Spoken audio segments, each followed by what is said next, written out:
आज के इस वीडियो में हम क्लास 11th के मैथ्स का चैप्टर नंबर 1 जिसका नाम है सेट्स की एक्सरसाइज 1.5 को पूरी तरीके से सॉल्व करेंगे।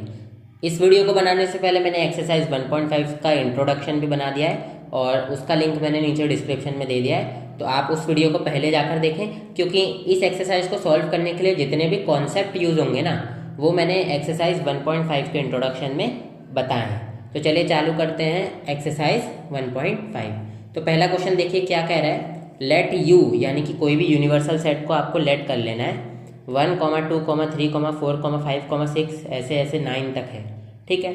और ए सेट दे रखा है हमको, बी सेट दे रखा है, सी सेट दे रखा है। हमको ये 6 चीज़ें फाइंड आउट करनी है, निकालनी है, ठीक है। तो काफ़ी इजी क्वेश्चन है, चले करते हैं। तो इसका सॉल्यूशन हम करेंगे यहाँ से। तो पहला पार्ट देखिए, हमको क्या निकालना है, फाइंड ए कॉम्प्लीमेंट। हमको ए कॉम्प्लीमेंट निकालना है। तो ए कॉम्प्लीमेंट किसके इक्वल होता है? इंट्रोडक्शन पार्ट में मैंने आपको बताया था, ए कॉम्प्लीमेंट का मतलब होता है ऐसे एलिमेंट्स का सेट जो कि ए में तो है, सॉरी मैं गलत बोल गया। ए कॉम्प्लीमेंट का मतलब होता है ऐसे एलिमेंट्स का सेट जो कि यूनिवर्सल सेट में तो है लेकिन ए में नहीं है। तो ऐसे एलिमेंट्स देख लो भाई जो कि यूनिवर्सल सेट में तो है लेकिन ए में नहीं है। तो ए में आप देख सकते हो 1, 2, 3, 4 है और यूनिवर्सल सेट में भी ये है। तो लेकिन जो एलिमेंट्स 5, 6, 7, 8, 9 है ना, वो यूनिवर्सल सेट में तो है लेकिन ए में नहीं है। तो ए कॉम्प्लीमेंट यही हो जाएगा, ऐसे एलिमेंट्स का सेट जो कि यूनिवर्सल सेट में तो है लेकिन ए में नहीं है। अब सेकंड वाला पार्ट देख लीजिए क्या है, मैं इसको रब कर देता हूँ ऊपर जो मैंने लाइनिंग बनाई है। अब देखिए हमको सेकंड में क्या निकालना है, बी कॉम्प्लीमेंट निकालना है। तो बी कॉम्प्लीमेंट क्या होता है, ऐसे एलिमेंट्स का सेट जो कि यूनिवर्सल सेट में तो है लेकिन बी में नहीं है। बी में देखिए कौन से एलिमेंट्स है, 2, 4, 6, 8। तो यूनिवर्सल सेट में से 2, 4, 6, 8 हटा दो और बाकी जितने भी एलिमेंट है वो लिख दो। तो 2, 4, 6, 8 को छोड़कर हमको सारी चीज़ें बी कॉम्प्लीमेंट में लिख देना है। तो 1, 3, 5, 7, 9 यही हो जाएगा हमारा बी कॉम्प्लीमेंट। और यही ऐसे एलिमेंट्स हैं जो कि यूनिवर्सल सेट में तो है लेकिन बी में नहीं है, ठीक है। बाकी सभी एलिमेंट्स तो बी में हैं, ठीक है। हमने 2, 4, 6 और 8 को छोड़कर यूनिवर्सल सेट के सभी एलिमेंट्स को लिख दिया है। अब देखिए थर्ड पार्ट में हमको क्या निकालना है। थर्ड पार्ट में हमको निकालना है ए यूनियन सी का कॉम्प्लीमेंट। अब इस चीज़ को किस तरीके से फाइंड आउट करें, उसके लिए देखो ए यूनियन सी ब्रैकेट के अंदर बंद है। तो सबसे पहले A union C find out कर लो।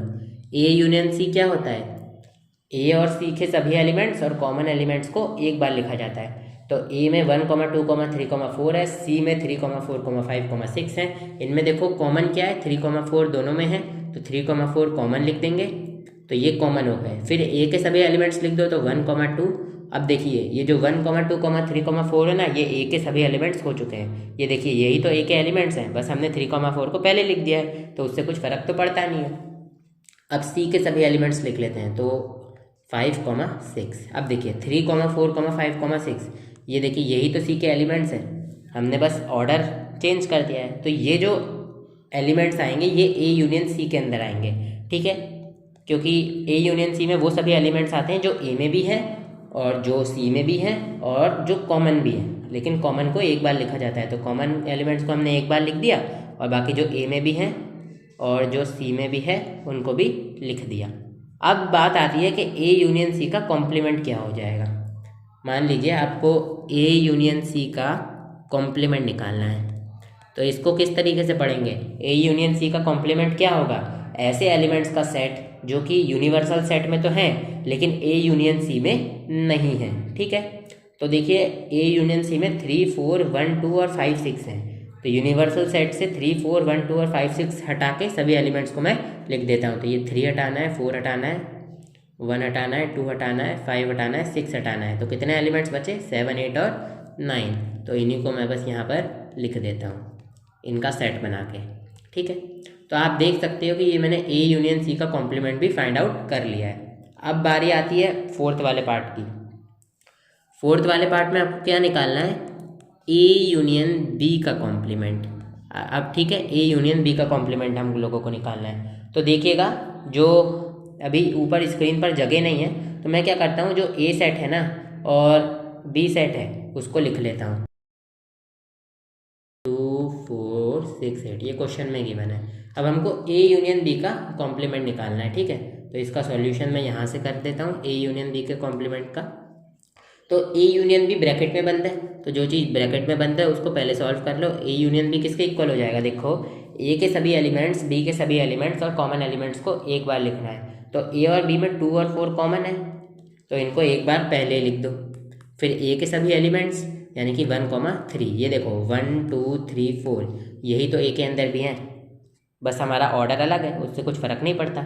इसी तरीके से 1 मिनट गाइस, मैं फिर से लिख देता हूँ, ठीक है। ये जो लाइनिंग्स हैं इनको मैं सबसे पहले रब करता हूँ। और अब ए यूनियन बी में कॉमन एलिमेंट्स को सबसे पहले लिख दो, 3,4 ए, 2,4 ए और बी में कॉमन है, तो यहाँ पर 2 आएगा ना गाइस, यहाँ पर 2 आएगा। 2,4 ए यूनियन बी में ए और बी में कॉमन है, तो 2,4 को लिख दिया। फिर ए के सभी एलिमेंट्स आ जाएंगे, तो 1,3, ये ए के सभी एलिमेंट्स हो गए। फिर बी के सभी एलिमेंट्स, तो 6,8। यूनियन फाइंड आउट करना तो आपको आता ही होगा, तो अब से मैं यूनियन फाइंड करने के बाद बात होगी तो मैं जल्दी जल्दी फाइंड कर दूंगा, क्योंकि अब तो आप लोग इस चीज़ को सीख ही गए। अब देखो आपको ए यूनियन बी का कॉम्प्लीमेंट फाइंड आउट करना है, ए यूनियन बी का कॉम्प्लीमेंट। तो ये किसके इक्वल होगा, ऐसे एलिमेंट्स का सेट जो कि यूनिवर्सल सेट में तो है लेकिन ए यूनियन बी में नहीं है, ठीक है। तो ऐसे एलिमेंट्स देख लो जो कि यूनिवर्सल सेट में तो है लेकिन ए यूनियन बी में नहीं है।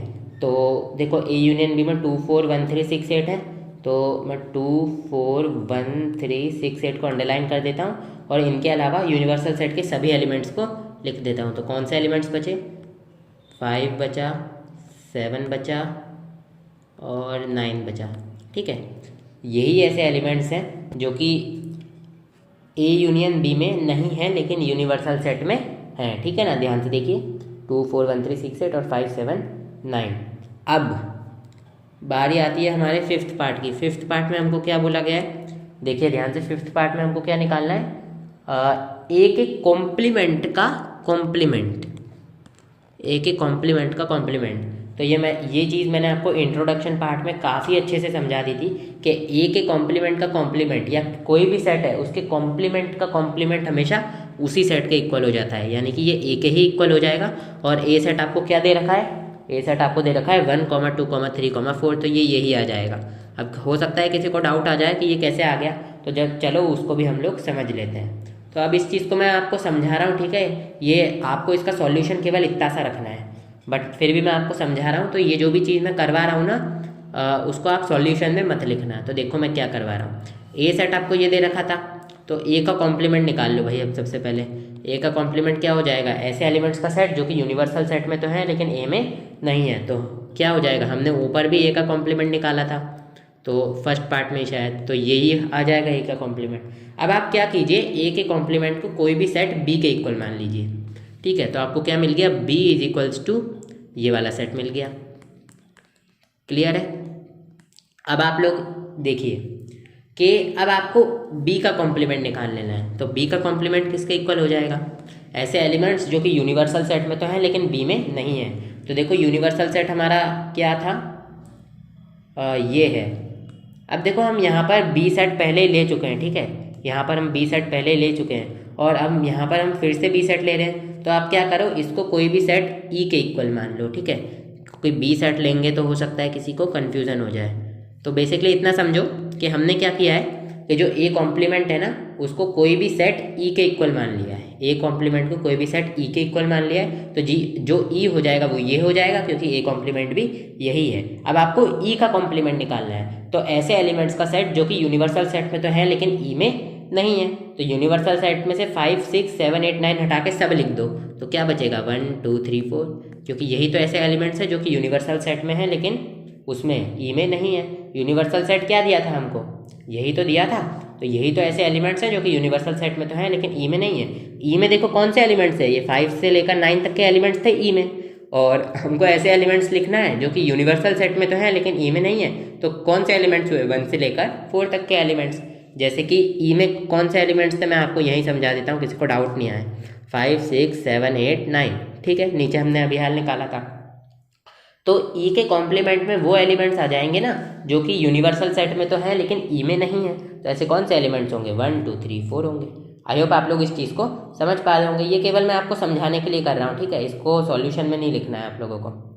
सॉल्यूशन में तो जब मैं क्वेश्चन, मान लो क्वेश्चन का कोई सा पार्ट करा दिया है, फिर अगले पार्ट की तरफ बढ़ गया हूँ, मतलब उस पार्ट का सॉल्यूशन हो चुका है। अब देखो ई को हमने किसके इक्वल माना था, ए कॉम्प्लीमेंट के इक्वल माना था, तो ई की जगह ए कॉम्प्लीमेंट पुट कर दो तो कर दिया। अब ये जो कॉम्प्लीमेंट है इसको भी आपको लगाना पड़ेगा, तो ये ए कॉम्प्लीमेंट का कॉम्प्लीमेंट आ जाएगा, क्योंकि ई की जगह हमने ए कॉम्प्लीमेंट पुट कर दिया है, तो ये जो ये वाला कॉम्प्लीमेंट है ये तो यहाँ पर आ जाएगा ना। समझ रहे हो बात को? ठीक है, तो अब देखो ये इसके इक्वल आ गया, ठीक है, इसके इक्वल आ गया। अब ये क्या है आपका, ध्यान से देखोगे तो यही सेट ए है, ठीक है, यही सेट ए है जो कि आपको क्वेश्चन में गिवन था। आई होप आप लोग इस चीज़ को समझ रहे होगे कि ये किस तरीके से आता है। बस आपको अगर सॉल्यूशन करना है ना, सॉल्यूशन करना है तो सॉल्यूशन में इतनी सारी चीज़ें लिखने की आपको ज़रूरत नहीं है, केवल इतना लिख देना है कि जो ए कॉम्प्लीमेंट होता है वो इक्वल होता है ए के, और फिर आपको ए सेट लिख देना है क्या होता है। 1 मिनट में इसको रब कर दूं फिर समझा देता हूँ।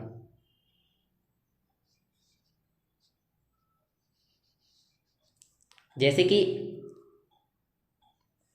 हमने यहाँ पर ए कॉम्प्लीमेंट का कॉम्प्लीमेंट निकाला है ना, तो ये हमने सीधे ए के इक्वल लिख दिया है और ये 1 2 3 4 के इक्वल आ गया, क्योंकि ए सेट यही था।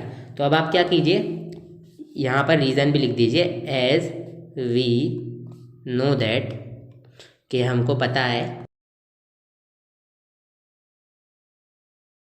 ठीक है, ये हमने लॉ में पढ़ा था पिछली एक्सरसाइज के, इसी एक्सरसाइज की इंट्रोडक्शन में। अब देखो हम लोगों को 6th पार्ट देख लेते हैं क्या दिया गया है। 6th पार्ट हमको दिया गया है b माइनस सी का कॉम्प्लीमेंट। तो सबसे पहले अब हम फटाक से बी सेट लिख लेते हैं।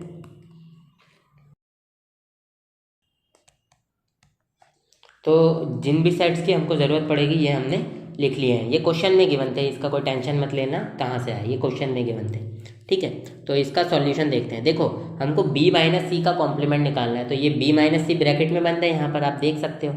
तो हमको सबसे पहले b माइनस सी को ही फाइंड आउट करना पड़ेगा, ठीक है। तो b माइनस सी किसके इक्वल होता है, ऐसे एलिमेंट्स जो b में तो है लेकिन c में नहीं है, ठीक है। तो ये देखिएगा क्या हो जाएगा, ऐसे एलिमेंट्स जो कि b में तो है लेकिन c में नहीं है। तो ऐसे एलिमेंट्स जो कि b में है लेकिन c में नहीं है, देखो जो 2 है वो b में है c में नहीं है, देखो c में 2 है नहीं है ना, लेकिन जो 4 है वो b में भी है c में भी है तो इसको नहीं लेंगे। जो 6 है वो भी b में भी है c में भी है तो इसको नहीं लेंगे। लेकिन जो 8 है ये b में तो है लेकिन c में नहीं है, तो b माइनस सी में यही आ जाएगा। अब आपको b माइनस सी का कॉम्प्लीमेंट फाइंड आउट करना है भाई, यानी कि ऐसे एलिमेंट्स का सेट, रुक जाओ ये मैंने क्या कर दिया, ठीक है, b माइनस सी आपको इतना गिवन है ना। अब ये b माइनस सी हमने निकाल लिया। अब बारी आती है कि b माइनस सी का कॉम्प्लीमेंट किसके इक्वल होगा। तो ऐसे एलिमेंट्स का सेट जो कि यूनिवर्सल सेट में तो है लेकिन b माइनस सी में नहीं है, तो जो 2,8 है वो b माइनस सी में भी है और यूनिवर्सल सेट में भी है। तो यूनिवर्सल सेट से मैं 2,8 को हटा देता हूँ और उसके अलावा जितने भी एलिमेंट्स हैं यूनिवर्सल सेट के लिख देता हूँ। तो क्या हो जाएगा, 1,2 तो लिखना नहीं है तो 3, 4, 5, 6, 7, 8 लिखना नहीं है तो 9। यही हो जाएगा हमारा b माइनस सी का कॉम्प्लीमेंट। तो आई होप आप लोगों को ये क्वेश्चन समझ आ गया होगा। चलिए चलते हैं दूसरे क्वेश्चन की तरफ। तो चलिए गाइस क्वेश्चन नंबर 2 देखते हैं। इसमें क्या कहा है, if universal set is equals to, हमको यूनिवर्सल सेट गिवन है, find the complements of the following sets. हमको जितने भी 4 सेट गिवन है ना इनका क्या निकालना है, कॉम्प्लीमेंट निकालना है। तो चलिए देखते हैं क्या है। पहला सेट कौन सा है, ए।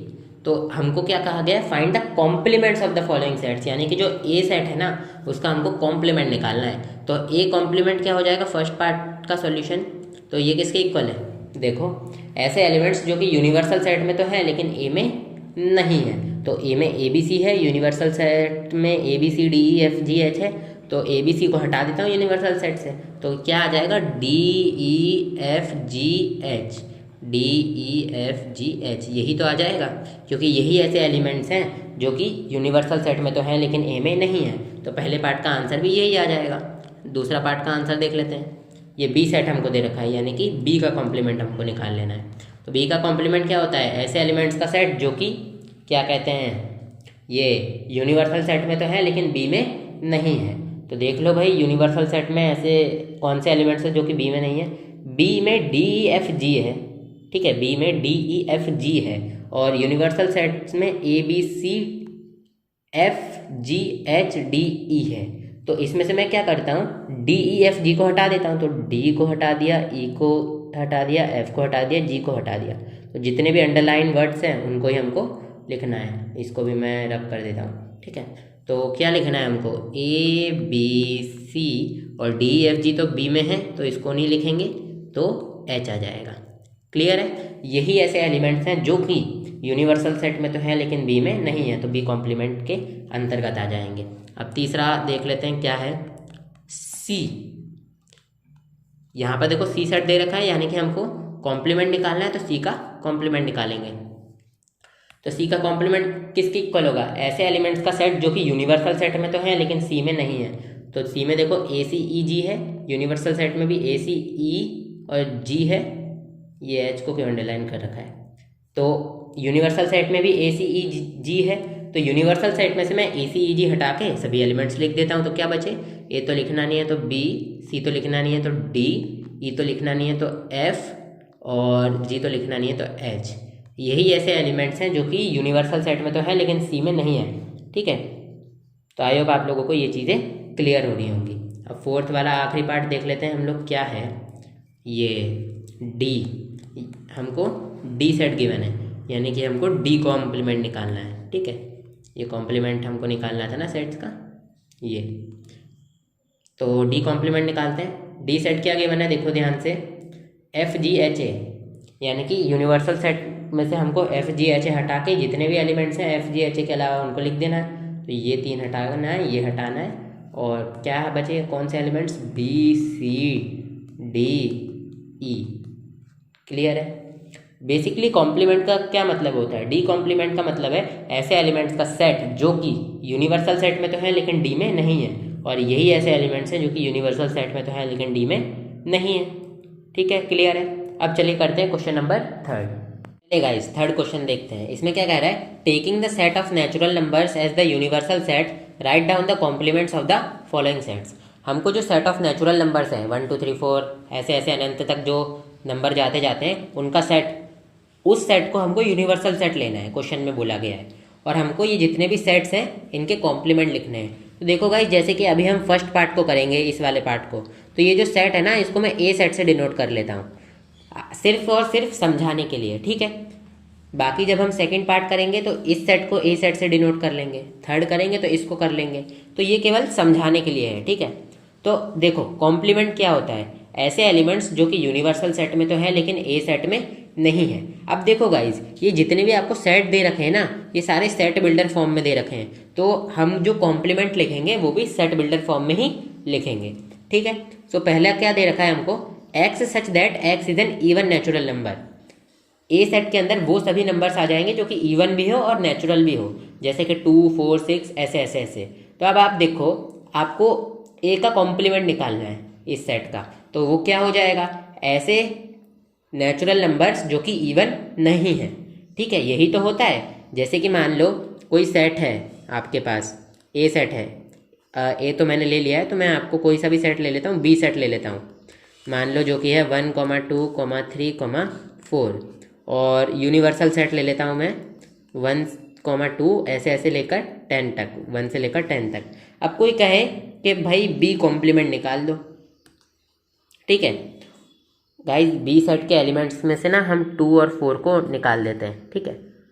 हाँ, अब कोई कहे कि बी कॉम्प्लीमेंट निकाल लो, तो बी कॉम्प्लीमेंट क्या होगा, 1 और 3 को छोड़ के आप सारी चीज़ें लिख दोगे, तो 2 4 और जितने भी एलिमेंट्स आएंगे फिर आप लिख दोगे। तो आप ये देखो कि जो 1 3 थे ये क्या थे, ये ऑड नंबर्स थे, ठीक है। और जब ये हटे तो इनकी जगह पर इवन नंबर्स आ गए, ठीक है। तो अब आप ऐसे ही देखो कि जब ए सेट में जितने भी नेचुरल नंबर्स हैं जो कि इवन है वो आ रहे हैं, और उनको अगर हम यूनिवर्सल सेट में से हटाएंगे तो क्या बचेगा, ऐसे नंबर्स जो कि ऑड हो।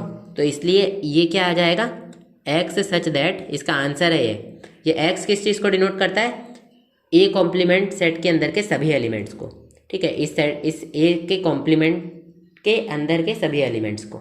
तो x such that x is N odd natural number. काफ़ी सिंपल है, देखो इस चीज़ को समझो, ये अगर एक बार आप समझ गए ना तो आपको क्लियर हो जाएगा, ठीक है। फिर से समझो, मान लो कोई भी यूनिवर्सल सेट है 1, 2, 3, 4 और कोई भी बी सेट है जिसमें इस यूनिवर्सल सेट के सभी ऑड नंबर्स आते हैं, तो 1, 3 आ गया। ठीक है, तो देखो ये सभी ऑड नंबर्स हैं, अगर मैं बी का कॉम्प्लीमेंट करूँगा तो क्या आ जाएगा, 2, 4 आ जाएगा, और ये सभी के सभी इवन नंबर्स होंगे। तो देखो जब हमने ऑड नेचुरल नंबर्स को रखा था तो कॉम्प्लीमेंट में हमको इवन नेचुरल नंबर मिले हैं। ठीक है, कंडीशन के हिसाब से। इसी तरीके से अगर हम इवन नेचुरल नंबर को रखेंगे तो हमको ऑड नेचुरल नंबर मिला है। क्यों? क्योंकि यूनिवर्सल सेट में आधे नंबर इवन होते हैं, आधे नंबर ऑड होते हैं। ये चीज़ तो आप जानते हो ना। जैसे कि सेट ऑफ नेचुरल नंबर है, उसमें आधे नंबर इवन होंगे, आधे नंबर ऑड होंगे। अब जो बोला है कि इवन नेचुरल नंबर का सेट तो ए है, ए सेट तो हमारा इवन नेचुरल नंबर का सेट है, ये हम लोगों ने लेट किया था। तो अब इसका कॉम्प्लीमेंट बता दो भाई, यानी कि ऐसे एलिमेंट्स जो कि यूनिवर्सल सेट में तो हैं लेकिन ए सेट में तो नहीं है, ए सेट में नहीं हो, तो ए सेट में तो इवन नेचुरल नंबर हैं, तो ऐसे कौन से नंबर्स बचेंगे जो कि यूनिवर्सल सेट में तो हैं लेकिन ए सेट में नहीं है? तो जो भी नंबर बचेंगे वो क्या होंगे, ऑड नेचुरल नंबर होंगे। आई होप आप लोग इस चीज़ को समझ गए होंगे। ठीक है, चलिए तो सेकंड वाला पार्ट देख लेते हैं हम। इसमें क्या कहा है, x such that x is a odd natural number. देखो गाइस, फर्स्ट पार्ट को समझाने में मैंने इतना टाइम इसलिए लगाया क्योंकि आप इस चीज़ को आप समझ गए हो, तो अब आप सारे पार्ट्स अपने आप ही बना सकते हो। ठीक है, तो देखो x such that x is a odd natural number. X क्या है, एक ऑड नेचुरल नंबर है, यानी कि यूनिवर्सल सेट में सभी के सभी नेचुरल नंबर आ रहे हैं, और ये जो सेट है जिसको मैं ए से डिनोट कर रहा हूँ अभी के लिए, इसमें सभी के सभी ऑड नेचुरल नंबर्स आ रहे हैं। तो जब हम ए का कॉम्प्लीमेंट निकालेंगे उसमें क्या होगा, यूनिवर्सल सेट में से यानी कि set of all natural numbers में से हमको set of odd natural numbers को घटा देना है, क्योंकि ए कॉम्प्लीमेंट हमारा u माइनस ए के ही इक्वल होता है। ये चीज़ हमने देख रखी है। ठीक है, तो ये क्या हो जाएगा, ये हो जाएगा x such that x is N even natural number. X क्या हो जाएगा, एक इवन नेचुरल नंबर हो जाएगा। ठीक है, क्यों? क्योंकि हमने यूनिवर्सल सेट यानी कि set of all natural numbers में से सभी के सभी ऑड नंबर्स निकाल दो, तो कौन से नंबर्स बचेंगे, वही तो नंबर बचेंगे जो कि इवन नंबर होगा। काफ़ी सिंपल है। चलिए अब थर्ड वाला देखिए, x such that x is a positive multiple of 3। तो इसका तो काफ़ी सिंपल है, इसका कॉम्प्लीमेंट क्या हो जाएगा, इसको मैं पहले रब कर देता हूँ और इसको मैं ए सेट से डिनोट कर लेता हूँ। तो ए का कॉम्प्लीमेंट क्या हो जाएगा, x such that x is N, N नहीं आएगा, x is not a positive multiple of 3। X is not a positive multiple of 3। देखो गाइस, जितने भी एलिमेंट्स हैं किसी भी सेट के अंदर, अगर हमको दिया गया है कि वो पॉजिटिव मल्टीपल ऑफ 3 है और उसका हम कॉम्प्लीमेंट निकालें, यानी कि यूनिवर्सल सेट में से हम उस सेट के सभी एलिमेंट्स को हटा देंगे, यानी कि set of all natural numbers में से हमने सभी के सभी पॉजिटिव मल्टीपल जो कि 3 के हैं उनको हटा दिया, तो क्या बचेंगे, ऐसे नंबर बचेंगे ना जो कि पॉजिटिव मल्टीपल नहीं है 3 के। समझे बात को? इसलिए इधर इसका कॉम्प्लीमेंट इस तरीके से लिखेंगे।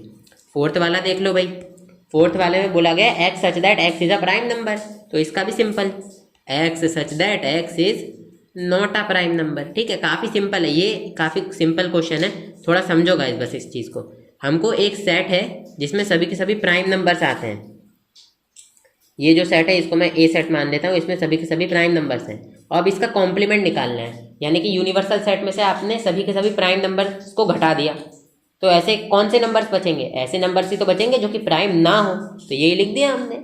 ठीक है, अब फिफ्थ वाला देख लेते हैं। फिफ्थ वाला देखिए क्या है, x such that x is a natural number divisible by 3 and 5। X एक ऐसा नेचुरल नंबर है जो 3 और 5 दोनों से डिविजिबल है। अब इसको मैं क्या बोलते हैं, ए सेट मान लेता हूँ समझाने के लिए। ठीक है, यहाँ पर देखो गाइस एंड लिखा है, यानी कि 3 and 5, यानी कि 3 और 5 दोनों से डिविजिबल है। ठीक है, तो इसका भी काफ़ी सिंपल कॉम्प्लीमेंट आ जाएगा, बस नॉट और नॉट लगाते जाना है भाई। X such that x is not a natural number, natural, मैं जल्दी जल्दी लिख देता हूँ भाई।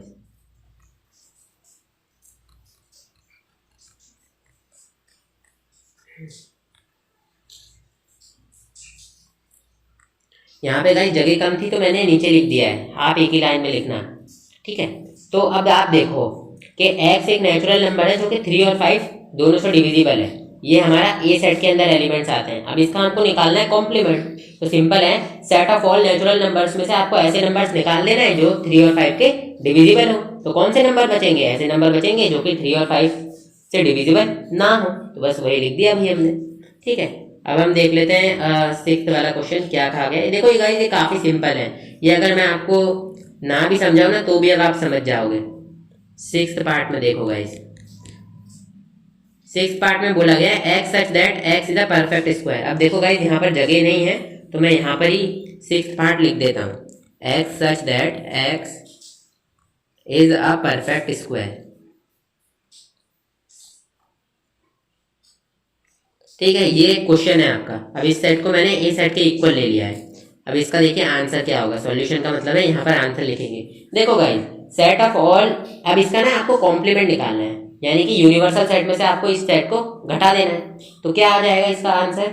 ऐसे नंबर्स, इस सेट में कौन से नंबर्स हैं? ऐसे नंबर्स जो कि परफेक्ट स्क्वायर है, जैसे कि 1 परफेक्ट स्क्वायर है, 4 है और 9 है। 1 का स्क्वायर लिख सकता हूँ, 4 को 2 का स्क्वायर लिख सकता हूँ, 9 को 3 का स्क्वायर लिख सकता हूँ, फिर 16 आएगा। तो ऐसे नंबर्स को हम परफेक्ट स्क्वायर बोलते हैं। ठीक है, तो यूनिवर्सल सेट में से आप अगर ऐसे नंबर्स घटा दोगे जो कि परफेक्ट स्क्वायर हो तो कौन से नंबर बचेंगे? ऐसे नंबर्स जो कि परफेक्ट स्क्वायर ना हो। तो बस हमने लिख दिया x such that x is not a perfect square. इसी तरीके से क्यूब का दे रखा है आपको 7th वाले पार्ट में कि x such that x is a perfect cube. ये दे रखा है आपको 7th पार्ट में। अब इसको मैं ए सेट मान लेता हूँ। ठीक है, ये हमने ए सेट माना था, ये आपको दिखाना नहीं है, रफ में मान लेना। ठीक है, मैं बस समझाने के लिए आपको बता रहा हूँ। तो इसका सॉल्यूशन देखो, इसका भी काफी simple. Set of natural numbers में से वो नंबर्स आपको निकाल देने जो कि परफेक्ट क्यूब हो। तो क्या आ जाएगा? X such that x is not a perfect cube. ठीक है, अब देखो गाइस, आपको 8th वाले पार्ट में क्या दिया गया है।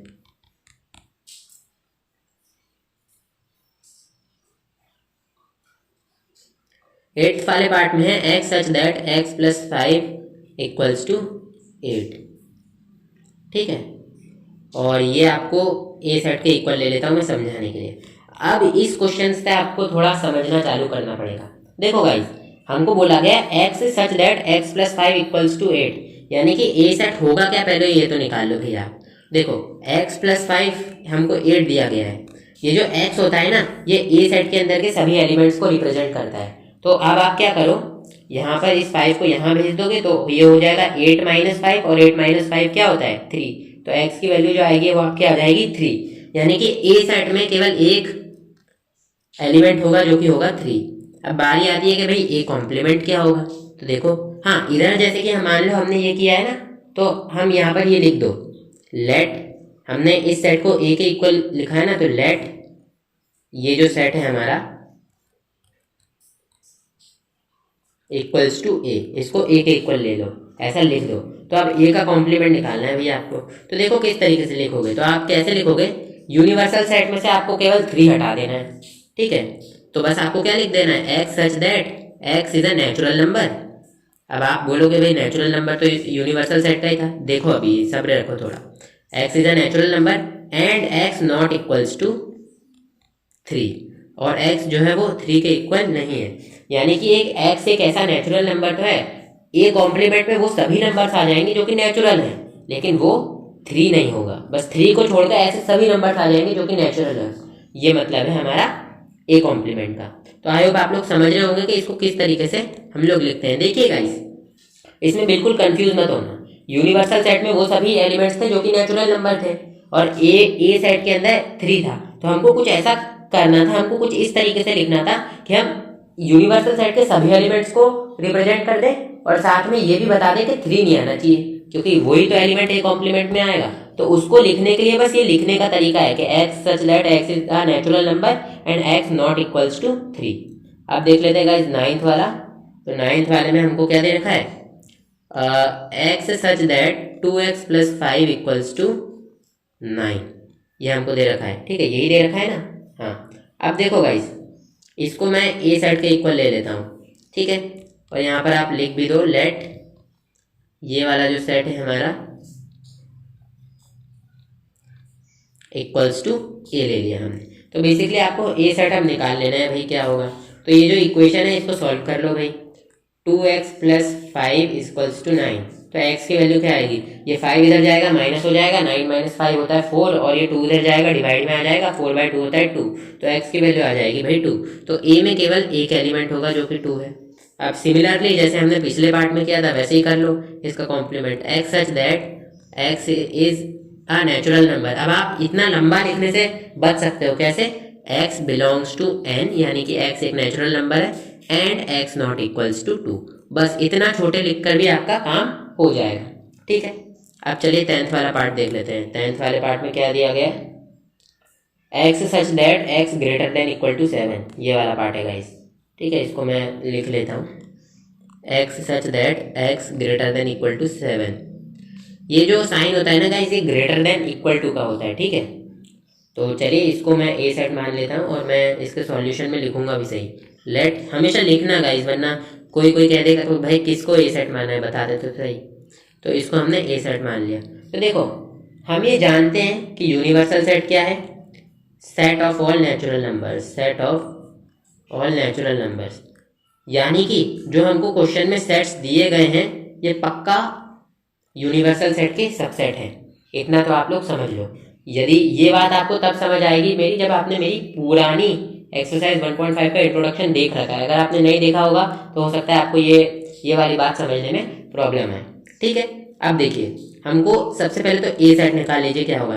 देखिए एक्स जो है हम ये जानते हैं कि यूनिवर्सल सेट के अंदर सभी के सभी नेचुरल नंबर्स ही आते हैं, और ए सेट के अंदर ये वाले नंबर्स आएंगे। और हमको ये भी पता है कि अगर यूनिवर्सल सेट लिखा हुआ है तो ये जो ए है ये इसका सबसेट होगा ही होगा, क्योंकि तभी यूनिवर्सल सेट लिखते हैं। यानी कि ए के अंदर एलिमेंट्स कौन से आएंगे, 1, 2, 3, 4, 5, 6, 7।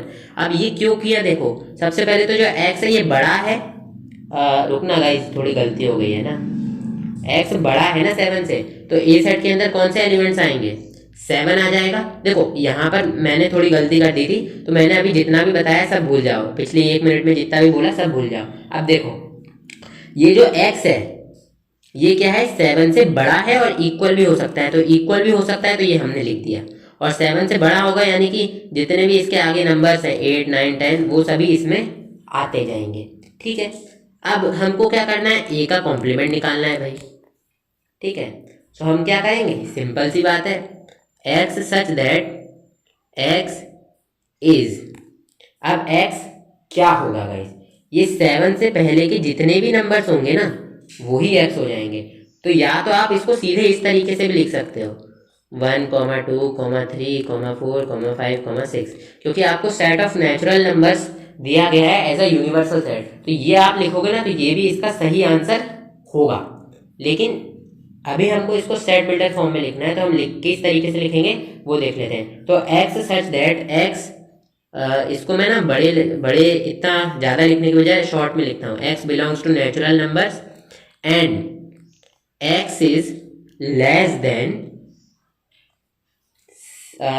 देन इक्वल टू 6, ठीक है। इसका क्या मतलब है कि जो भी x होगा वो नेचुरल नंबर तो होगा, और x जो होगा वो लेस देन इक्वल टू 6 भी होगा, ठीक है। तो आप ये देख सकते हैं ये जो x है यहाँ पर ये सभी के सभी नंबर्स नेचुरल नंबर्स हैं और लेस देन इक्वल टू 6 भी है, तो इस तरीके से भी आप इसको लिख सकते हैं।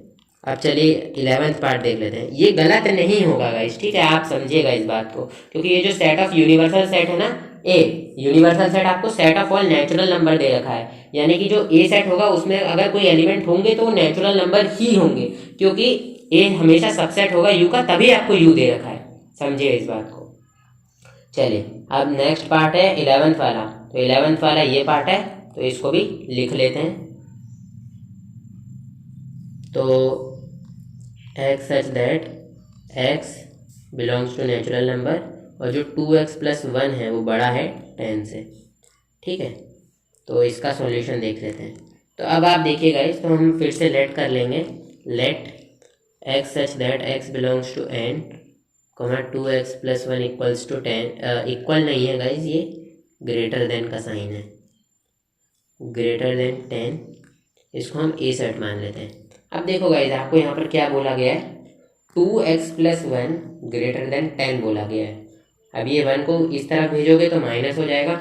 ये गाइस इनइक्वालिटीज का ना आपका 11th में एक पूरा चैप्टर है जिसमें आपको इनइक्वालिटी सॉल्व करना सिखाई जाती है। इसके नियम थोड़े अलग होते हैं, मैं अभी ब्रीफ में बता देता हूँ। जैसे कि मान लो गाइस आप दोनों तरफ 1 से माइनस कर रहे हो, तो आप दोनों तरफ कुछ भी प्लस कर सकते हो, कुछ भी माइनस कर सकते हो, और आप दोनों तरफ कुछ भी पॉजिटिव से मल्टीप्लाई कर सकते हो, कुछ भी पॉजिटिव से डिवाइड कर सकते हो, तो कुछ फर्क नहीं पड़ता इक्वलिटी पे। जैसे कि 2x है, अब इस 1 को इधर भेजा तो इक्वल नहीं आएगा, ये ग्रेटर देन का साइन है, 10 - 1 9 हो जाएगा। ठीक है, ये 1 इधर प्लस का इधर गया तो माइनस का हो गया।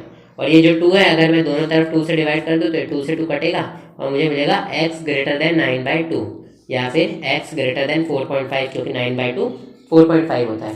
यानी कि हम ये जानते हैं कि जो भी ए सेट में एलिमेंट्स आएंगे वो 4.5 से बड़े होंगे। तो यहाँ पर देखो गाइस, ए कॉम्प्लीमेंट तो एक तो आपको ये मिल जाएगा। हम इसको अगर रोस्टर फॉर्म में लिखना चाहें तो आप क्या मिल सकता है, देखो गाइस ए सेट के अंदर के सभी एलिमेंट्स 4.5 से बड़े होंगे। ठीक है, तो ए कॉम्प्लीमेंट के अंदर के सभी एलिमेंट्स नेचुरल नंबर होंगे और 4.5 से छोटे, यानी कि 1 2 3 4। क्यों ऐसा हुआ है?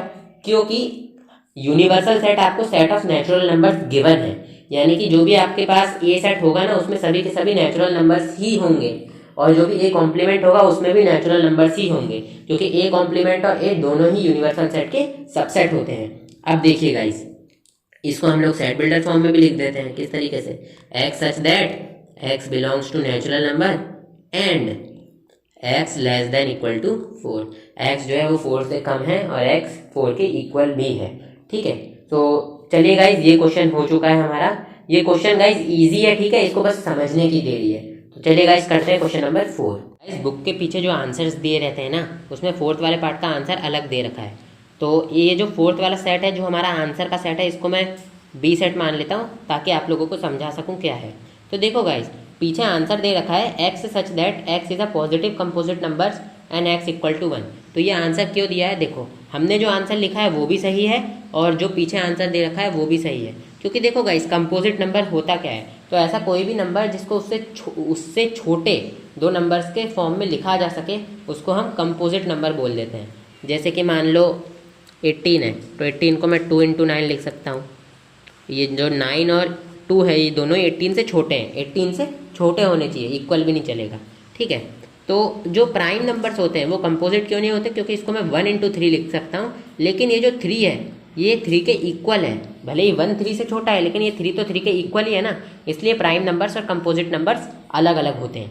ठीक है, तो मेरे को बताओ क्या 1 कंपोजिट नंबर है? 1 नहीं है, क्योंकि 1 × 1, ये जो 1 है ये 1 से छोटा है।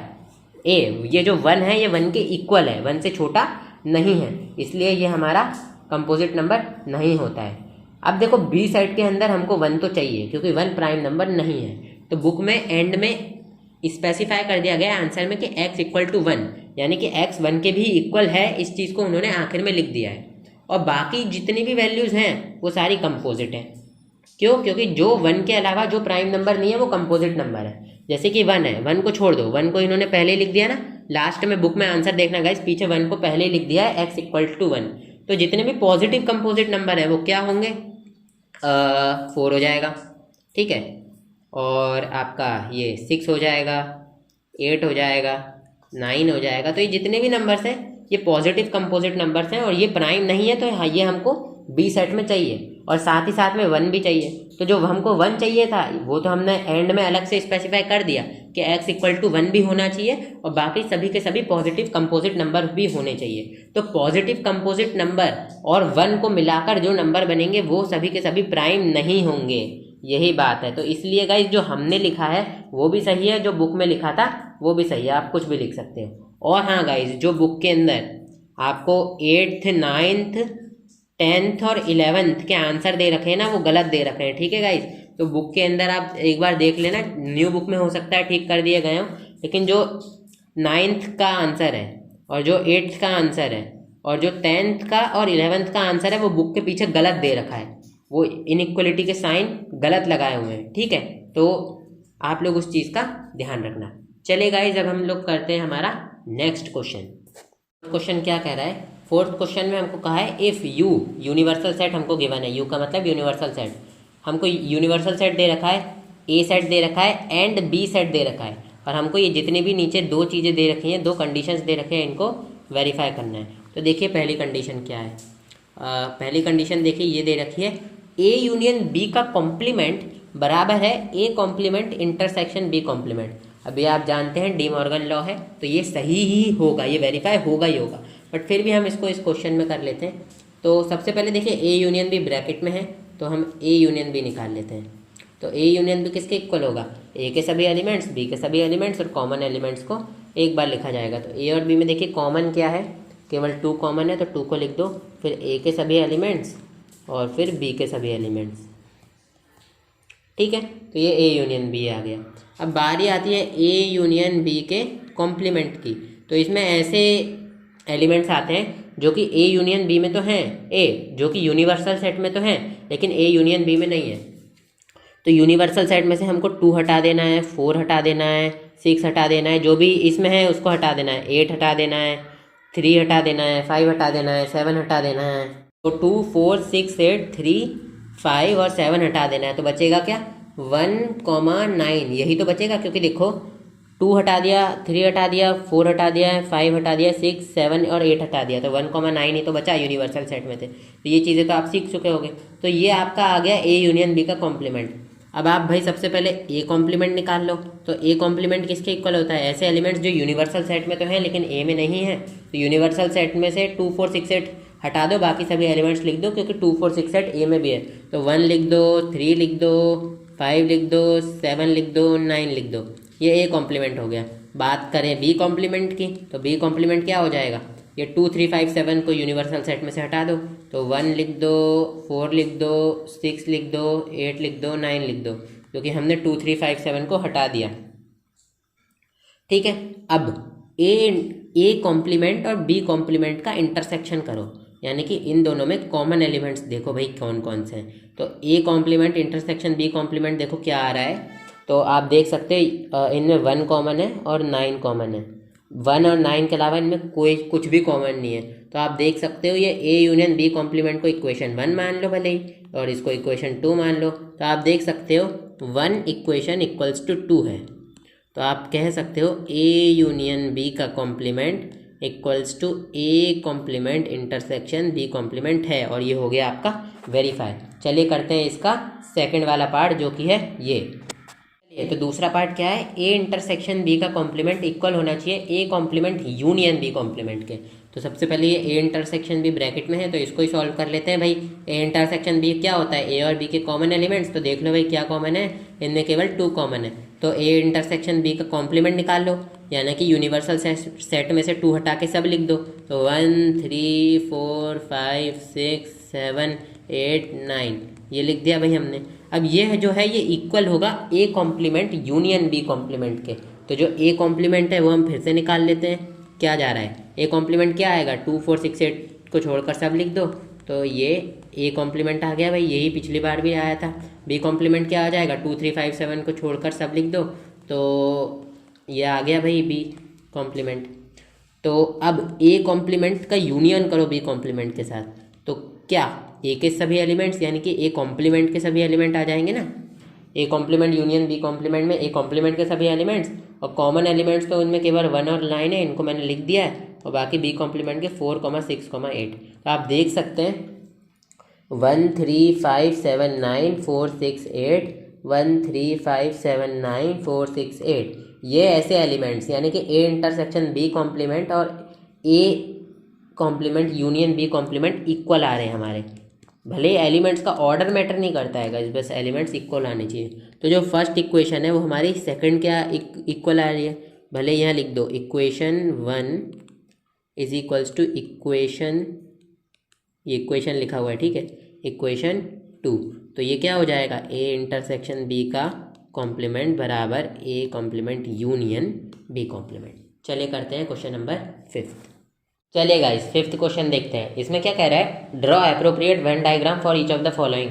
वेन डायग्राम क्या होता है, ये सारी चीज़ें मैंने आपको इंट्रोडक्शन पार्ट में बताई थी इस एक्सरसाइज के।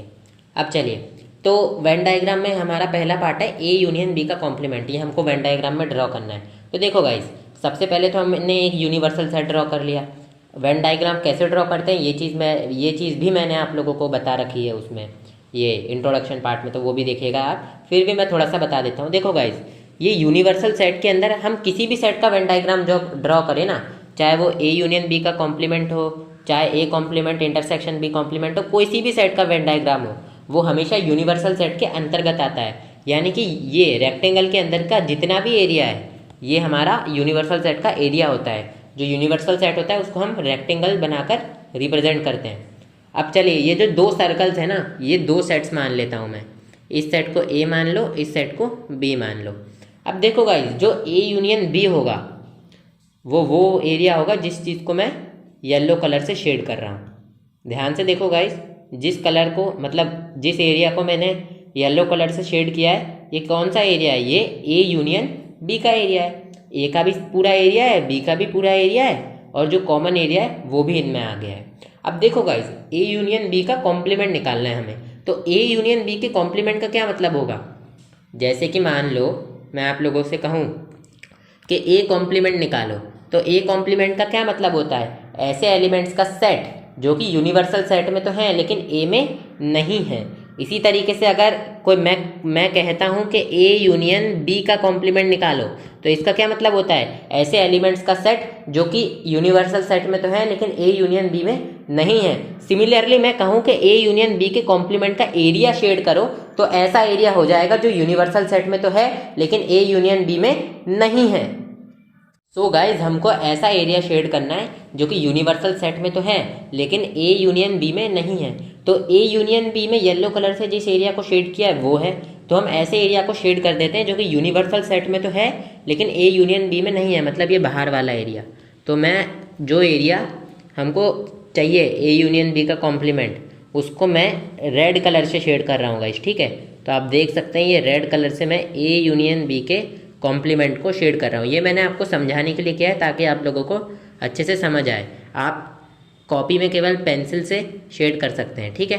तो आप देख सकते हैं इस तरीके से भी शेड कर सकते हैं, ज़रूरी नहीं है कि आपको पूरा ही शेड करना है एकदम ऐसा गोदा गोदा करके, ठीक है। इस तरीके से भी लाइनिंग बना के कर सकते हैं तो वो सही ही माना जाएगा। अब गाइस, जैसे कि मैंने ये शेड कर दिया है, तो मैं ये जो बीच वाला एरिया है ना जो येलो कलर से किया गया, इसको मिटा देता हूँ, ठीक है, तो जिससे कोई कन्फ्यूज़न ना हो, ठीक है। तो ये देख सकते हो गाइस, ये मैंने मिटा दिया। तो अब जितना भी एरिया मैंने रेड कलर से शेड किया है ना, वो क्या है? ए यूनियन बी के कॉम्प्लीमेंट का एरिया है, क्योंकि यही ऐसा एरिया है जो कि रेक्टेंगल के अंदर तो है लेकिन ए यूनियन बी में नहीं है। मतलब ऐसा एरिया जो कि यूनिवर्सल सेट में तो है लेकिन ए यूनियन बी में नहीं है।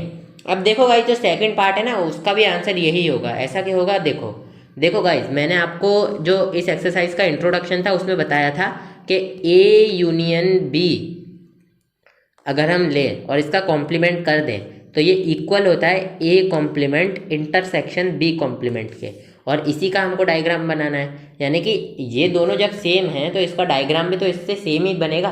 तो जो सेकंड वाला पार्ट होगा ना, उसके लिए भी आपका यही डायग्राम आंसर होगा।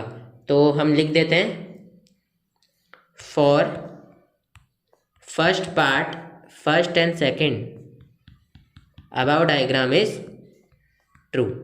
अबाउ डायग्राम इज ट्रू, यानी कि पहले पार्ट और सेकंड पार्ट के लिए जो ऊपर जो डायग्राम मैंने बनाया है वही सही है, यही हम लोगों ने ड्रॉ किया है, ठीक है गाइस। तो आप लोगों को आई होप ये समझ आ गया होगा।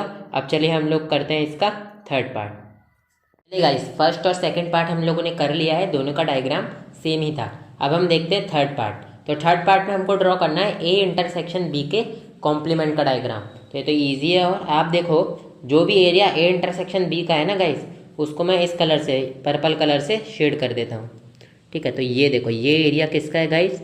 ए इंटरसेक्शन बी का। ए इंटरसेक्शन बी का क्या मतलब होता है? ए और बी का कॉमन एरिया। तो यही तो ए और बी का कॉमन एरिया हो गया। अब हमको ए इंटरसेक्शन बी के कॉम्प्लीमेंट का डायग्राम चाहिए, यानी कि ऐसा एरिया जो कि यूनिवर्सल सेट में तो है लेकिन ए इंटरसेक्शन बी में नहीं है। तो ऐसे एरिया को मैं फिर से रेड कलर से शेड कर देता हूँ। तो आप देख सकते हैं जो ये वाला एरिया है जिसको मैं अभी आपके सामने शेड कर रहा हूँ, इसमें गाइस कोई वो नहीं है कि आपको एकदम इसको सजा कर शेड करना है। आपको सिर्फ शेड करना है, आपको शेड करने के नंबर मिलेंगे। अगर गलत शेड कर दिया, भले ही कितना सजा के किया हो, नंबर नहीं मिलेंगे। इसलिए शेड करने पे ध्यान देना कि कुछ गलती ना कर दो, सजाने के चक्कर में समय व्यर्थ मत करना, ठीक है। और इसलिए इसको गोदा गोदा करके भी शेड करने की ज़रूरत नहीं है। नॉर्मली जैसे ऐसे लाइन से मैं कर रहा हूँ ना, इस तरीके से ही शेड कर दो। आप देख सकते हो कि ये जितना भी एरिया मैंने शेड किया है ये ए इंटरसेक्शन बी के कॉम्प्लीमेंट का एरिया, ठीक है। बीच का पर्पल वाला एरिया छोड़ के हमको सारा एरिया शेड कर देना है। क्यों? क्योंकि बीच का पर्पल वाला एरिया ए इंटरसेक्शन बी में आता है और हमको ए इंटरसेक्शन बी के कॉम्प्लीमेंट का एरिया को शेड करना है। यानी कि ऐसा एरिया बेसिकली यूनिवर्सल सेट में से आपको ए इंटरसेक्शन बी का एरिया हटा देना होता है, ठीक है। तो ये देख सकते हैं ये ए इंटरसेक्शन बी का एरिया हम लोगों ने शेड नहीं किया, बाकी हम लोगों ने शेड कर रखा है। अब देखो गाइज, ये तो हो गया हमारा इसके लिए थर्ड पार्ट के लिए। अब मैंने आपको इंट्रोडक्शन में एक चीज़ बताई थी कि जो ए इंटरसेक्शन बी का कॉम्प्लीमेंट होता है, ये भी डी मॉर्गन लॉ है, ये इंट्रोडक्शन में बताया था मैंने, वो इक्वल होता है A complement union B complement के, ठीक है। ये दोनों चीज़ें इक्वल ही आती हैं, ठीक है। और इस चीज़ को मैंने पूरा विस्तृत तरीके से जानकारी दी थी आप लोगों को। तो यानी कि मुझे थर्ड वाले में इसका डायग्राम बनाना था और फोर्थ वाले में मुझे इसका बनाना है। तो आप देख सकते हो ये दोनों तो आपस में इक्वल है, यानी कि थर्ड और फोर्थ तो आपस में इक्वल है, तो इनका डायग्राम भी तो सेम ही बनेगा। ये इसके इक्वल है, ये चीज़ हम जानते हैं, तो इनका डायग्राम भी तो सेम ही होगा। तो हम इस यहाँ से लिख सकते हैं about diagram is true for third part and fourth part. और अगर आपकी इच्छा हो, आप चाहो तो ये रीज़न ये आप मेंशन करना गाइस, ठीक है। मैं इसमें पिछले इन दोनों में बताना भूल गया था, वैसे उसमें भी मैंने इधर कोने में लिखा था, आप यहाँ भी लिख सकते हो, कोने में भी लिख सकते हो। एज ए इंटरसेक्शन बी का कॉम्प्लीमेंट बराबर A complement intersection union B complement. और ये क्या है हमारा डी मॉर्गन लॉ है, ठीक है। आप सीधे लिख सकते हो बाय डी मॉर्गन लॉ, आप इस लॉ को स्ट्रेट कर सकते हो, जैसा भी आपको याद रहे, ठीक है। तो ये क्वेश्चन हो चुका है गाइस, काफ़ी इजी क्वेश्चन था ये। चले चलते हैं क्वेश्चन नंबर 6 पे। क्वेश्चन नंबर 6, अब ये जो क्वेश्चन है ना पूरा समझने पर आधारित है, तो आपको इस क्वेश्चन को समझना होगा, ठीक है। जैसे जो मैं बोलूँगा उस पर बहुत ध्यान से, हर जगह से ध्यान हटा के सारा ध्यान इस क्वेश्चन पे ले आओ, क्योंकि ये पूरा इसको समझने में नहीं तो आपको दिक्कत आएगी। तो ठीक है, इसको पढ़ते हैं। Let U be the set of all triangles in a plane. कोई यूनिवर्सल सेट लेना है जिसमें सभी के सभी ट्राइंगल्स आते हो प्लेन के। प्लेन का क्या मतलब है? Cartesian plane. इस तरीके से प्लेन होता था ना, ये फर्स्ट क्वाड्रेंट होता था, ये सेकंड क्वाड्रेंट होता था, ये थर्ड क्वाड्रेंट, ये फोर्थ क्वाड्रेंट, तो इस तरीके से प्लेन होता था ना। तो ऐसे प्लेन में हमको बोला गया है कि ऐसे प्लेन के अंदर एक यूनिवर्सल सेट है यू, जिसमें सभी के सभी ट्राइंगल आते हैं। Let U be the set of all triangles in a plane. अब देखो क्या कहा गया है, if A is the set of all triangles with at least one angle different from 60 degree, what is A complement. हमको बोला गया ए ऐसे ट्राइंगल्स का सेट है जिनमें एक एंगल 60 डिग्री से अलग है, तो हमको क्या निकालना है? ए कॉम्प्लीमेंट निकालना है। देखो गाइस, तो सबसे पहले तो देखो ये जितना भी अभी मैं काम करवा रहा हूँ, आपको रफ करवा रहा हूँ, फेयर में क्या लिखना है मैं बताऊँगा। तो ये देखो, जैसे कि मैं यहाँ पर अगर आपके लिए कार्टेशियन प्लेन बनाऊँ तो ये कुछ इस तरीके से बनेगा, और इसमें हमको बोला गया है कि थोड़ा छोटा बना लो, कि सभी ट्राइंगल्स, जितने भी ट्राइंगल आते हैं वो सभी के सभी इसमें आ जाएंगे, चाहे राइट एंगल ट्राइंगल हो, चाहे इक्विलेटरल ट्राइंगल हो, चाहे आइसोसेलेस ट्राइंगल हो, जितने भी प्रकार के ट्राइंगल्स होते हैं। तो आप फेयर में लिखना, यू हमको क्या दे रखा है? Set of all triangles, set of all triangles in a plane, in a plane, यानी कि जितने भी तरीके के ट्राइंगल्स आते हैं प्लेन में वो हमको दे रखा है। अब ए क्या दे रखा है? A is the set of all triangles with at least one angle different from 60 degree. अब ये जो लाइन है ना, यहाँ से हम लोगों को यहीं से सारी दिक्कतें चालू होती हैं। तो सुनो भाई ध्यान से, अब ये जितना भी काम है मैं रफ में करवा रहा हूँ। कोई भी ट्राइंगल है, ये देखो, ये रफ का मैं रफ वर्क की बात करूँ तो ए में वो सभी के सभी आते हैं ट्राइंगल्स जिनका एक एंगल 60 डिग्री से कम हो। तो वन एंगल, ये रफ वर्क है, वन एंगल, एंगल को इस तरीके से डिनोट करते हैं डिफरेंट फ्रॉम 60 डिग्री, वो सभी के सभी ट्राइंगल्स आते हैं। तो आप गाइज एक चीज़ गौर करो, मैं कोई भी ट्राइंगल लेता हूँ, मान लो ये वाला ट्राइंगल है या फिर ये वाला ट्राइंगल ले लो, कोई सा भी ट्राइंगल ले लो। इन ट्राइंगल के तीनों एंगल्स का सम, इन ट्राइंगल के तीनों एंगल्स का सम, चाहे ये वाला ट्राइंगल हो, चाहे ये वाला ट्राइंगल हो, चाहे ये वाला ट्राइंगल हो, इनके सभी एंगल्स का सम कितना आता है? Angle sum property of triangle बचपन में पढ़ा था 180 डिग्री। इन दोनों केसों के लिए कि इन सबका सम 180 आता है। समझे बात को? अब देखो गाइस, हमको बोला गया है कि ए के अंदर वो सभी ट्राइंगल्स हैं जिनका एक एंगल 60 डिग्री से अलग है। तो जैसे कि मान लो कोई भी ट्राइंगल होता है, मान लो कोई भी इक्विलेटरल ट्राइंगल है, तो उसके सभी के सभी एंगल 60 डिग्री के होते हैं, तभी तो वो इक्विलेटरल ट्राइंगल होता है। तो 60 + 60 + 60 180 हो जाता है। ठीक है, अब देखो हमको बोला गया है कि ए सेट के अंदर एक एंगल 60 डिग्री से अलग है। तो मैं कोई सा भी ट्राइंगल मान लेता हूँ, मान लो ये मेरा ट्राइंगल हो गया, ये सारा रफ वर्क करवा रहा हूँ मैं समझाने के लिए। तो ये मेरा कोई भी ट्राइंगल हो गया। अब इसमें मैं मान लेता हूँ, क्या बोलते हैं, दो एंगल 60 डिग्री के हैं और एक एंगल 60 डिग्री से कम है। अब मैं ऐसा नहीं मान सकता। ए में तो यही बोला है कि एक एंगल 60 डिग्री से कम होगा। ए में लिखा हुआ है एटलीस्ट 1, यानी कि कम से कम एक एंगल 60 डिग्री से कम होगा। अब देखो गाइस, 60 + 60 + 60 180 डिग्री आ गया, हम जानते हैं। अब अगर देखो इनमें कोई भी एक एंगल को आप 60 से हटा दो, अलग कर दो, 60 के अलावा कोई भी एक एंगल अलग कर दो, तो 60 + 60, अब मान लो इस एंगल को मैं 70 कर देता हूँ। तो अब क्या मैं ऐसा कर सकता हूँ? नहीं कर सकता, क्योंकि जब मैं इसको सम करूँगा तो ये 190 डिग्री आ जाएगा, और मैं जानता हूँ कि मुझे 190 डिग्री नहीं, मेरे को तो 180 चाहिए। समझे आप लोग बात को, कि ट्राइंगल्स के तीनों एंगल्स का सम हमेशा 180 डिग्री आता है। और अगर हमने एक एंगल 60 डिग्री से अलग लिया और बाकी दो एंगल 60 डिग्री ही लिए, तो हमारा कभी भी आंसर 180 डिग्री नहीं आ सकता। अब जैसे कि अभी तो मैंने ज़्यादा लिया तो 190 आ गया, अगर मैं इसकी जगह पे 59 भी ले लूँ ना तो 180 नहीं आएगा, 179 आ जाएगा। समझे आप लोग बात को? तो इस तरीके से आप इस चीज़ को समझो।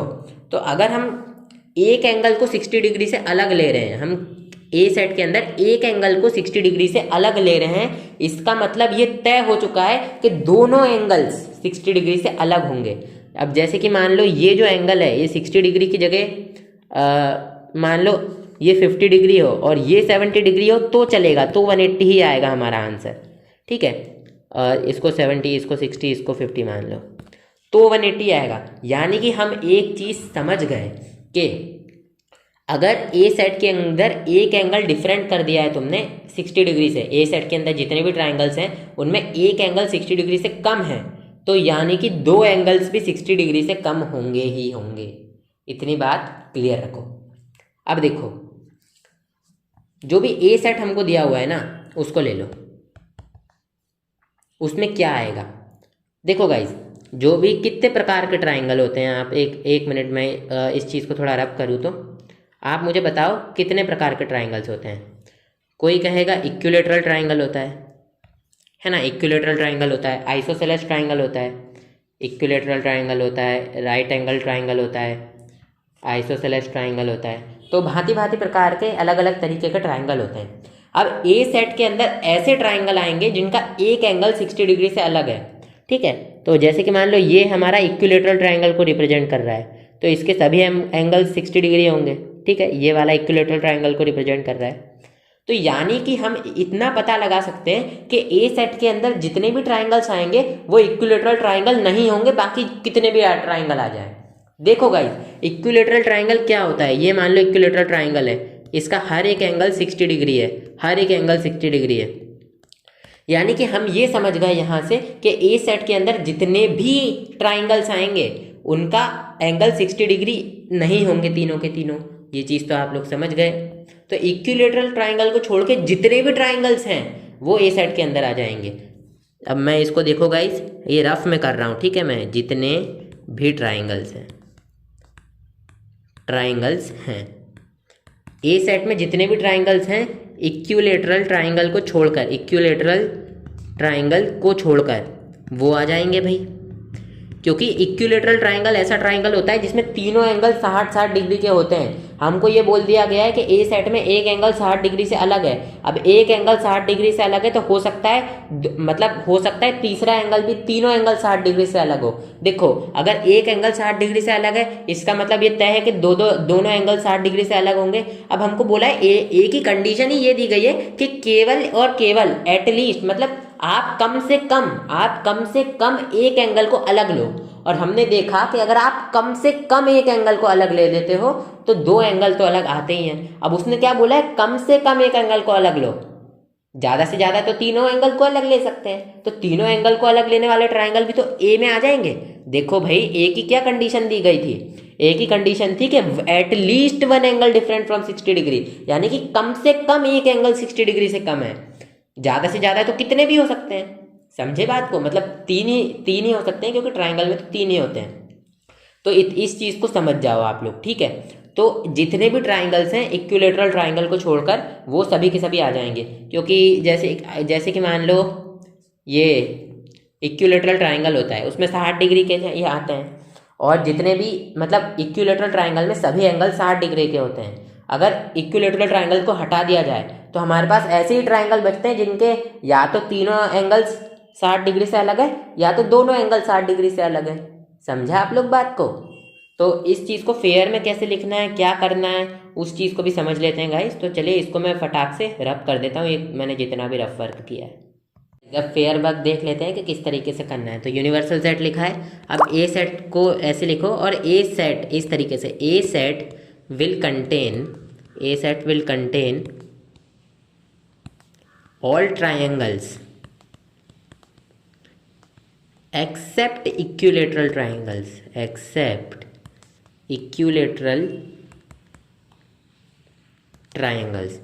ए सेट के अंदर हर एक ट्राइंगल होगा लेकिन इक्विलेटरल ट्राइंगल नहीं होगा। इस चीज़ को हम समझ चुके हैं, क्योंकि एक एंगल अगर 60 डिग्री से अलग है तो उसके दोनों एंगल भी 60 डिग्री से अलग होंगे और तीसरे भी हो सकते हैं, ठीक है। तो कोई सा भी ट्राइंगल हो सकता है अगर उसके एंगल बदले हुए हैं तो, लेकिन इक्विलेटरल नहीं होगा क्योंकि एंगल 60 डिग्री से डिफरेंट है। और अगर एंगल 60 डिग्री से डिफरेंट है तो इक्विलेटरल कहाँ से, इक्विलेटरल ट्राइंगल में तो तीनों एंगल बराबर होते हैं 60-60 के, ठीक है। तो अब ए सेट को मैं किस तरीके से लिख सकता हूँ, all triangles minus equilateral triangles, यानी कि जितने भी ट्राइंगल्स हैं उनमें से मैं अगर इक्विलेटरल ट्राइंगल्स को हटा दूँ तो मेरे को क्या मिल जाएगा, ए सेट के अंदर के ट्राइंगल्स मिल जाएंगे। समझे आप लोग इस बात को। अब देखिए हम लोगों को ए कॉम्प्लीमेंट निकालना है। अब हम लोग ए कॉम्प्लीमेंट निकाल सकते हैं। तो देखिए ए कॉम्प्लीमेंट किसके इक्वल होता है, u माइनस ए के। ए कॉम्प्लीमेंट इक्वल होता है u माइनस ए के। इस चीज़ को तो हम पढ़ रखे हैं ना कि यूनिवर्सल सेट में से ए के सभी एलिमेंट्स घटा दो तो वो हमारा ए कॉम्प्लीमेंट होगा। तो अब देखो ए कॉम्प्लीमेंट किसके इक्वल होगा। अब देखो गाइज ये देख सकते हो इसमें भी सेट ऑफ ऑल ट्राइंगल्स आता है और इसमें भी मतलब जो यूनिवर्सल सेट है उसमें भी ये लिखा है set of all triangles in a plane, ठीक है। अब ए सेट में भी गाइज यहाँ पर ना सेट ऑफ ऑल ट्राइंगल्स लिखना, ठीक है। इधर लिखना set of all triangles minus set of equilateral triangles, ठीक है, इस तरीके से लिखना। तो ए कॉम्प्लीमेंट होता है u माइनस ए। अब u क्या है guys, set of all triangles in a plane, भले ही मत लिखो केवल लिख दो सेट ऑफ ऑल ट्राइंगल्स, ये भी चलेगा, सेट ऑफ ऑल ट्राइंगल्स, ठीक है।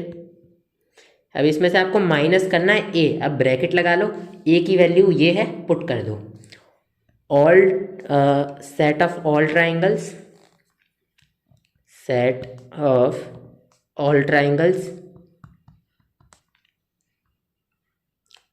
Minus set of equilateral triangles. अब देखो गाइज मैं यहाँ पर ब्रैकेट बढ़ा रहा हूँ, ठीक है। आप लोग एक ही लाइन में लिखना क्योंकि ये मेरे पास जगह नहीं है। सेट ऑफ इक्विलेटरल ट्राइंगल्स, ये गाइज मैं ना किसी चीज़ को भी कुछ वेरिएबल लेट नहीं किया है वरना आप लोग को समझ नहीं आता, ठीक है। इस चीज़ को मैं रुकिए थोड़ा ठीक कर ही देता हूँ, ठीक है। अब देखो तो ए कॉम्प्लीमेंट किसके इक्वल हो जाएगा, ये आ जाएगा आपका सेट ऑफ ऑल ट्राइंगल्स, ये एज इट इज। अब देखो ये guys set of all triangles है इधर, ये देखो गाइस ये किसका है, प्लस का है, मतलब यहाँ माइनस का साइन नहीं लगा हुआ ना, तो माइनस का साइन नहीं लगा हुआ रहता तो हम प्लस ही कंसिडर करते हैं। बेसिक अलजेब्रा करनी है यहाँ पर, तो इधर माइनस कर दो, ये माइनस इधर चले जाएगा, तो इससे minus set of all triangles, और ये देखो ये गाइज माइनस और माइनस क्या हो गया, plus, plus set of equilateral triangles, plus set of equilateral triangles. ठीक है, अब तो ए कॉम्प्लीमेंट देखो, ये भी सेट ऑफ ऑल ट्राइंगल्स है, ये भी सेट ऑफ ऑल ट्राइंगल्स है, ये भी सेट ऑफ ऑल ट्राइंगल्स है, तो ये तो कट गया और हमको क्या मिला, 0 plus set of equilateral triangles,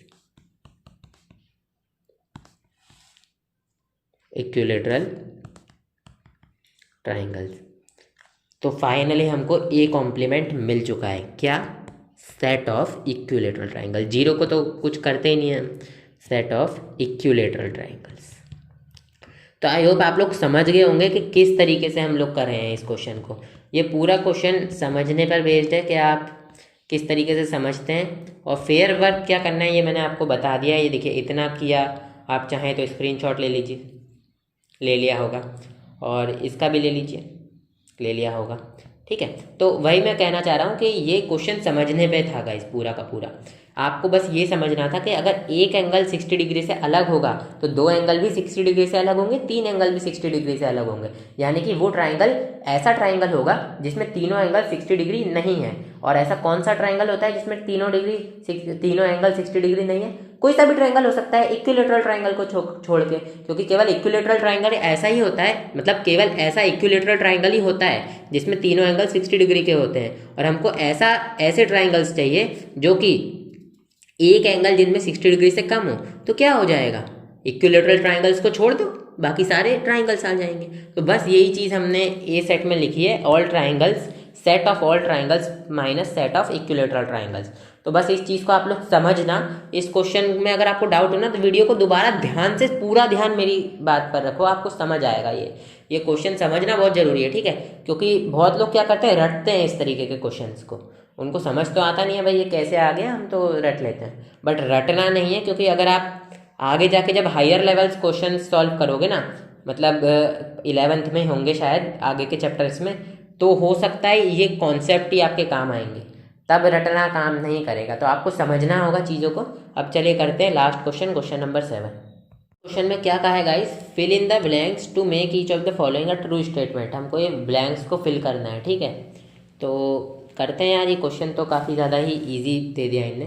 तो ये देखिए, ए यूनियन ए कॉम्प्लीमेंट किसके इक्वल होगा, तो हम सब जानते हैं A union A complement universal set के इक्वल होता है, ठीक है, क्योंकि यूनिवर्सल सेट क्या होता है, मतलब यूनिवर्सल सेट में से अगर आप ए को घटा दो तो आपको ए कॉम्प्लीमेंट मिल जाता है, तो इस ए को यहाँ भेज दो, तो universal set is equals to A complement plus A हो जाता है। अब सेट्स में प्लस नहीं होता है, अगर आपको सेट्स में प्लस करना हो ना तो आप उसकी जगह पर सीधे यूनियन ही लिख देते हो और कॉमन एलिमेंट्स नहीं लेते बस आप, तो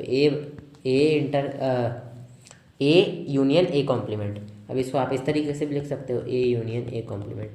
अब वैसे गाइस सेट्स में 11th में तो एडिशन नहीं है, और मैंने भी कहीं सुना वुना नहीं है एडिशन का, तो एडिशन होगा तो पता नहीं, लेकिन ये जो मैंने आपको करा है ना, इस ए को यहाँ भेज दिया, ये केवल समझाने के लिए किया है, ठीक है, तो ताकि आप लोग समझ जाओ कि ए यूनियन ए कॉम्प्लीमेंट यू के कैसे इक्वल आता है। और बाकी मैंने ये इसका एकदम डिटेल में चीज़ तो इंट्रोडक्शन में बताया था, ये जितनी भी एक्सरसाइजेज है ना, ये इंट्रोडक्शन में मैंने क्लियर ही कर रखी है, मतलब ये जो था ये एक्सरसाइज 1.5 के इंट्रोडक्शन में ये सारी चीज़ें मैंने बताई थी, तो अभी भी मैं बताऊँगा। बाकी अगर आपको फिर भी कोई डाउट हो जाए, आपको एकदम डिटेल्ड जानकारी चाहिए कि भाई ये आया तो कैसे आया, इसका वेन डायग्राम वगैरह क्या होगा, तो वो सारी चीज़ें मैंने बता रखी है एक्सरसाइज 1.5 के इंट्रोडक्शन में। और बाकी आपके बुक में जो प्रॉपर्टीज़ है ना उनसे ही मिला सकते हो आप। खैर अब देखिए क्या है, ए इंटरसेक्शन ए कॉम्प्लीमेंट बोला गया है, हमको ए का और ए कॉम्प्लीमेंट का इंटरसेक्शन करना है, तो ये तो फाई के इक्वल आ जाएगा। क्यों? क्योंकि देखो कोई भी मान लो यूनिवर्सल सेट है और इसमें एक ये सेट है ए, तो अब ये ए सेट है, तो ए कॉम्प्लीमेंट क्या होता है, ये लाल वाला भार भार वाला एरिया, यही तो ए कॉम्प्लीमेंट होता है। इसमें आपको ये क्वेश्चन में ये सारी चीज़ें बतानी नहीं है, मैं समझा रहा हूँ आपको, ठीक है। ये जो भार भार वाला एरिया है ए के, यही तो ए कॉम्प्लीमेंट है, यानी कि ऐसा एरिया जो यूनिवर्सल सेट में तो है लेकिन ए में नहीं है, ये रेक्टेंगल यूनिवर्सल सेट को रिप्रेजेंट कर रहा है। तो इसलिए देखे क्या, देखो इन दोनों में कुछ भी एरिया कॉमन है, ये लाल एरिया और काले वाले एरिया में कुछ भी एरिया कॉमन है नहीं है, क्योंकि लाल एरिया तो बाहर वाला है, काला वाला एरिया तो अंदर वाला है। इसलिए जब एक भी एरिया कॉमन नहीं होता है तो हम क्या कर देते हैं, हम फाई लिख देते हैं कि कुछ भी कॉमन नहीं है, यानी कि शून्य। फाई को शून्य तो नहीं कहते, फाई का मतलब है नल सेट, एम्प्टी सेट, एक भी एलिमेंट नहीं आएगा इस सेट में। ये सारी चीज़ें समझा रखी हैं गाइज मैंने। अब आता है फाई का कॉम्प्लीमेंट इंटरसेक्शन ए। तो हमने गाइज ये पढ़ रखा है कि जो फाई का कॉम्प्लीमेंट होता है वो यूनिवर्सल सेट के इक्वल होता है, ये मैंने आप लोगों को इंट्रोडक्शन में समझाया था। तो फाई कॉम्प्लीमेंट की जगह यूनिवर्सल सेट पुट कर दो, तो यानी कि यूनिवर्सल सेट का आपको इंटरसेक्शन करना है ए के साथ। अब देखो अगर आप यूनिवर्सल सेट का इंटरसेक्शन करोगे ए के साथ तो यूनिवर्सल सेट और ए में क्या कॉमन एलिमेंट होंगे, ए यूनिवर्सल सेट का सबसेट होगा तो ए ही आ जाएगा। समझे आप लोग बात को। जैसे कि कोई भी यूनिवर्सल सेट है, उदाहरण के लिए 1 2 3 4, कोई भी ए सेट है, ए सेट हमेशा यूनिवर्सल सेट का सबसेट होता है। अगर क्वेश्चन में दिया हो कि this is a universal set for this set, ठीक है। सबसेट का मतलब होता है उसके सारे एलिमेंट्स उस सेट में। अब जैसे कि ए सबसेट है यू का, इसका मतलब है कि ए के सभी एलिमेंट्स यू में हैं, ठीक है। तो आप देखो अगर मैं यू का इंटरसेक्शन करूँ ए के साथ तो इनमें कॉमन एलिमेंट्स क्या है, 2 3 1 कॉमन है, तो 2 3 1 कॉमन आ गया और ये आपका ए ही आ जाएगा। तो आई होप आप लोग समझ रहे होगे किस तरीके से आता है। मैंने इस चीज़ को, ये तो काफ़ी इजी चीज़ें हैं गाइस। यूनिवर्सल सेट में और ए में क्या ही कॉमन होगा, ए ही तो कॉमन होगा वो खुद ब खुद, ठीक है।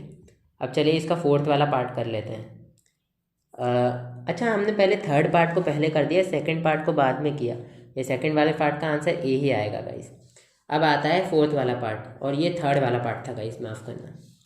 हमको यू का कॉम्प्लीमेंट का इंटरसेक्शन करना है ए के साथ, यानी कि यू के कॉम्प्लीमेंट का इंटरसेक्शन करना है ए के साथ। तो हमने इंट्रोडक्शन में देखा है कि यू का कॉम्प्लीमेंट किसके इक्वल होता है, फाई के इक्वल, यानी कि हमको फाई इंटरसेक्शन ए का, ये सारा रफ वर्क है गाइस, ठीक है। ये सारा रफ वर्क है, आपको फेयर में नहीं करना है, ठीक है। फाई का इंटरसेक्शन कर देना है आपको ए के साथ। अब बताओ फाई और ए में कुछ कॉमन होगा, जैसे कि ये मैं लूँ एक यूनिवर्सल सेट, ये बनाऊँ मैं एक ए, ठीक है, ये इसको ए सेट मान लो। तो जो फाई होता है वो तो उसको तो हम यूनिवर्सल सेट में रिप्रेजेंट कर ही नहीं सकते, है ना। कभी नहीं हो पाता वो रिप्रेजेंट यूनिवर्सल सेट में, क्योंकि वो तो खाली होता है।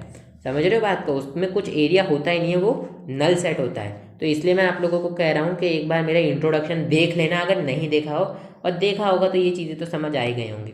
तो फाई तो खुद नल सेट है, कुछ भी एरिया नहीं होता उसमें, और ए सेट के अंदर जो एरिया है उसमें कॉमन एरिया, इंटरसेक्शन का मतलब होता है कॉमन एरिया क्या होगा, कुछ भी नहीं होगा।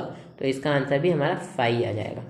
यू कॉम्प्लीमेंट इंटरसेक्शन ए भी हमारा फाई ही आ गया। तो पहले का आंसर हमारा था यूनिवर्सल सेट, दूसरे का था ए, तीसरे का था फाई, और चौथे का भी फाई।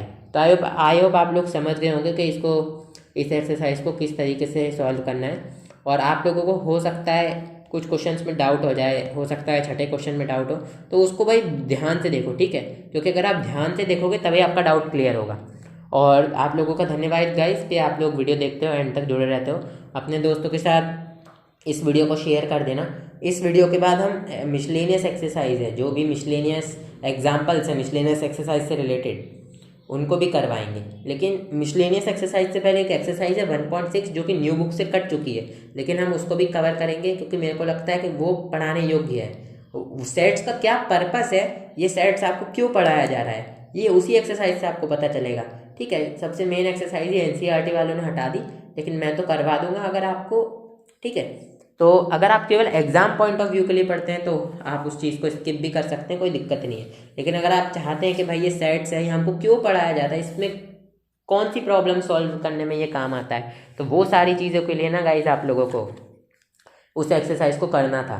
पर्सनली मैं बताऊं तो मैंने भी उस एक्सरसाइज को किया था, तब मुझे पता चला कि ये जो सेट्स पढ़ाया जा रहा है मुझे, ये इतना सेट्स वगैरह कॉम्प्लीमेंट यूनियन, ये किस काम का, इसका असली ज़िंदगी में काम क्या है, ठीक है गाइस। तो चलिए गाइस अब मैं आप लोगों से विदा लेता हूँ, और अब हम लोग अगले वीडियो के में मिलेंगे एक्सरसाइज 1.6 जो कि न्यू बुक से हट चुकी है लेकिन ओल्ड बुक में है, उसके सभी एग्जाम्पल्स के साथ।